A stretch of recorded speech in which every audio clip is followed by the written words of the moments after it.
안녕하세요. 정신과 전문의 한승민입니다. 주변에 이상한 사람들이 너무 많죠?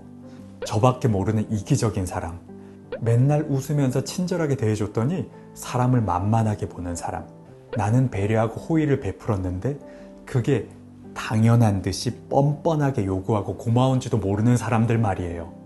이런 사람들 틈바구니에서 얼마나 고생이 많으셨습니까? 진짜 고생 많으셨어요. 오늘 영상에서는요, 이런 사람들을 상대하느라 너무 지치고 피곤하신 분들을 위해서 나를 보호하고 이 사람들을 상대하는 방법을 알려드릴 거예요. 그리고 영상 후반부에는 바로 오늘부터 써먹을 수 있는 구체적인 방법까지 알려드리겠습니다.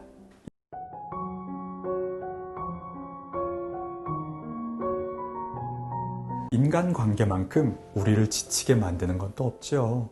직장인을 대상으로 어째서 이직을 결심했는가에 대한 설문조사들에서 공통적으로 보이는 1위는 업무 환경이 마음에 안 들어서 월급이 적어서도 아니에요. 바로 사람과의 관계가 힘들어서입니다.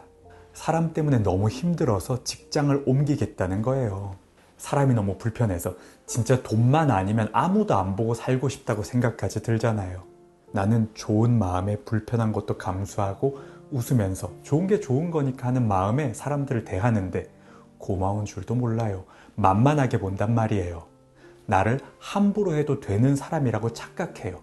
참 무례하고 뻔뻔하게 말이에요. 이 사람들은 어째서 이런 생각을 할까요? 그리고 이러한 사람들을 대하려면 어떻게 하면 좋을까요?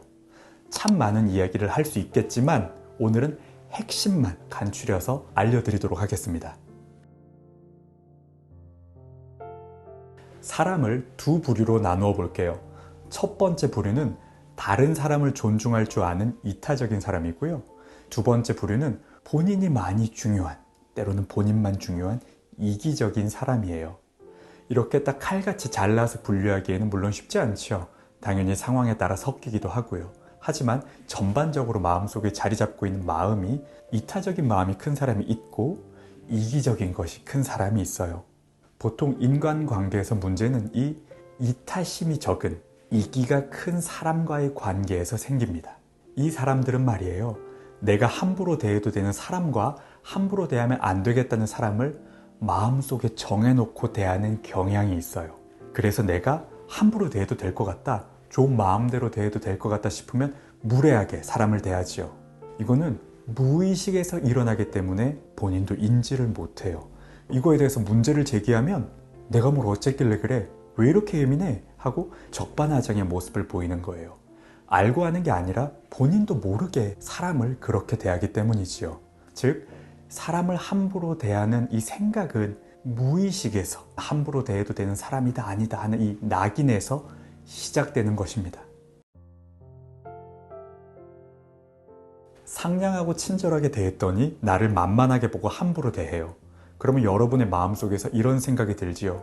아, 사람한테 친절하게 대하면 안 되는구나. 내가 다시는 사람을 믿나 봐라. 웃는 얼굴로 대하면 나만 손해보는구나. 사람은 안 보고 사는 게 답이구나. 아니에요. 그렇지 않습니다. 제가 자신 있게 이야기 드릴게요. 친절하고 배려심 많은 구독자분이 잘못된 게 아니에요. 다른 사람을 배려하는 이타적인 당신을 무시하는 그 사람이 잘못된 거예요.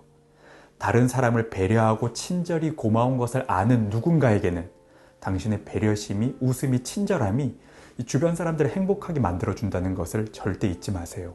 그리고 그렇게 해주셔서 참 감사합니다. 제가 대신 감사드릴게요. 꼭 명심하세요. 당신이 잘못된 게 아닙니다. 그 이기적이고 남을 무시하는 사람이 틀렸습니다. 자, 그렇다면 이기적인 사람을 대할 때는 어떻게 해야 될까요? 드릴 말씀이 많지만 오늘은 가장 중요하고 확실한 한 가지를 알려드릴게요. 바로 자기 주장입니다. 얼마나 자기 주장을 잘 하는가가 내가 상처받지 않고 나를 지킬 수 있는지를 결정합니다. 인간관계에서 처음부터 상대방을 만만하게 생각하고 함부로 대하는 것이 아니에요. 이는 점차적으로 일어나요. 마치 계단을 하나씩 밟아가면서 이 무례함이라는 건물의 높은 층까지 올라가는 것과 같아요. 무슨 말이냐면요. 이 사람이 이번에 누군가에게 말을 좀 무례하게 툭 하고 던졌어요. 근데 상대방이 별 말이 없는 거예요. 그러면 무의식 안에서 이런 게 자리 잡지요. 아, 이 정도는 괜찮구나. 이것은 무의식, 즉 의식하지 않고 일어나요. 그러면 이 무례함이라고 하는 건물에 한 층을 올라간 거예요. 끔찍한 게 뭔지 아세요? 다음번에는 2층에서부터 관계가 시작되는 거예요. 그리고 다음번에 그 사람에게 짜증을 냈는데 그 사람이 참고 또 넘어가는 거예요. 그러면 이제 무례함의 건물 3층에 올라간 거지요.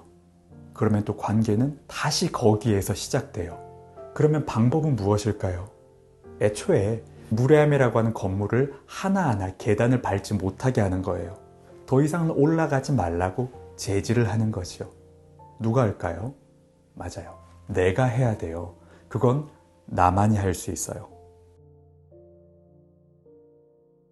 그러면 자기 주장이 무엇이고 어떻게 하는 것인지 명확하게 설명드릴게요.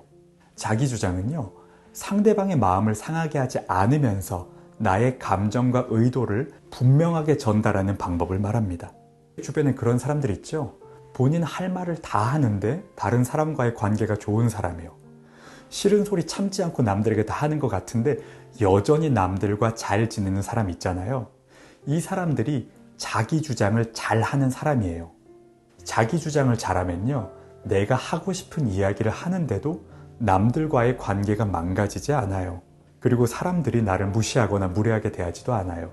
우리가 내 목소리를 못 내는 제일 큰 이유가 뭐예요? 저 사람이 기분 나빠할까봐, 혹시 싸움이 될까봐, 큰 소리가 날까봐, 관계가 불편해질까봐, 그게 걱정되고 두려워서 말을 못하는 거잖아요. 아니에요. 그렇지 않습니다. 어차피 말 안 하고 무례한 것을 참아봤자 좋아지는 것은 하나도 없어요. 더 높은 층에서 다시 시작하는 관계는 더 나빠질 것밖에 없기 때문이지요. 그러면 자기 주장을 하는 방법을 알려드릴게요. 큰 틀은 다음과 같습니다. 당신이 그렇게 해서 제 기분은 어떻습니다. 그래서 부탁하건대 다음번에는 그렇게 하지 않았으면 좋겠습니다. 자, 그러면 제가 예시를 하나 들어볼게요. 회사에서 제가 업무 실수를 했어요. 그랬더니 상사가 잘못됐다는 업무 지적에 더해서 이렇게 이야기를 막 하는 거죠. 너는 회사에서 여태 뭘 배웠냐? 이렇게밖에 못하냐? 하고 다른 사람들이 듣는 데서 면박을 준 거지요. 실은 이거는 굉장히 무례해요. 그때 앞에서 알려드렸던 자기 주장의 형식으로 이야기를 하는 거지요. 제가 업무에서 실수한 것은 맞습니다. 그런데 다른 사람들이 있는 곳에서 심하게 말씀하시는 것은 제 기분이 좋지 않습니다. 부탁드리는데 다음번에는 그렇게 이야기하시지 않으셨으면 좋겠습니다. 이거면 충분해요. 짧고 간결하게 이야기하는 거지요. 혹시 이렇게 하면 막 싸가지 없다는 소리 듣고 주변 사람이 다 떨어져 나간다고 생각하시는 분이 있어요. 그렇지 않아요. 자기 주장을 하는 것과 이 싸가지가 없는 것은 달라요. 이 싸가지가 없는 것은 상대방처럼 나도 무례하게 대하고 갚아줄 때, 혹은 문제는 당신에게 있다는 식으로 주장을 할 때 생기는 것이거든요. 다시 한번 이 자기 주장의 틀을 떠올려 볼게요. 내 기분이 어떻기 때문에 다음번에는 그렇지 않기를 부탁하는 것이잖아요. 내 기분은 내 것이고, 그래서 상대방에게 부탁을 해요. 여기에서는 상대방을 비난하지도 화를 내지도 않아요. 짧고 간결하게 내 기분을 전달하고 상대방에게 부탁하는 이 자기 주장의 형식을 실제로 사용하다 보면 억울하고 부당한 일이 줄어들 거예요.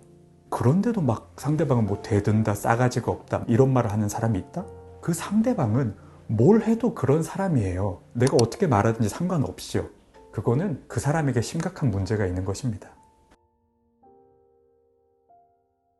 자, 이렇게 이야기하면 상대방이 아, 그렇군요. 죄송합니다. 다음번에는 안 그럴게요. 이렇게 할까요? 아니에요. 보통은 내가 뭘 어쨌길래 하면서 별로 인정하지 않아요. 상관없어요. 왜냐면 이 다음번에는 그렇게 이야기할 때 틀림없이 멈칫할 거거든요. 우리는 자기 주장을 통해 상대방이 무례함의 건물을 한층 성큼 올라가는 것을 막았어요. 그러면 이 정도는 함부로 해도 되는구나 하는 것이 무의식에 싹 트지 않지요. 오히려 상대방의 마음속에 함부로 이야기하면 안 되겠다는 것이 심어지지요. 이것은 한 번에 이루어지는 게 아니에요. 아까 자기 할 말 하는데도 남들과 잘 지내는 사람 떠올리셨잖아요.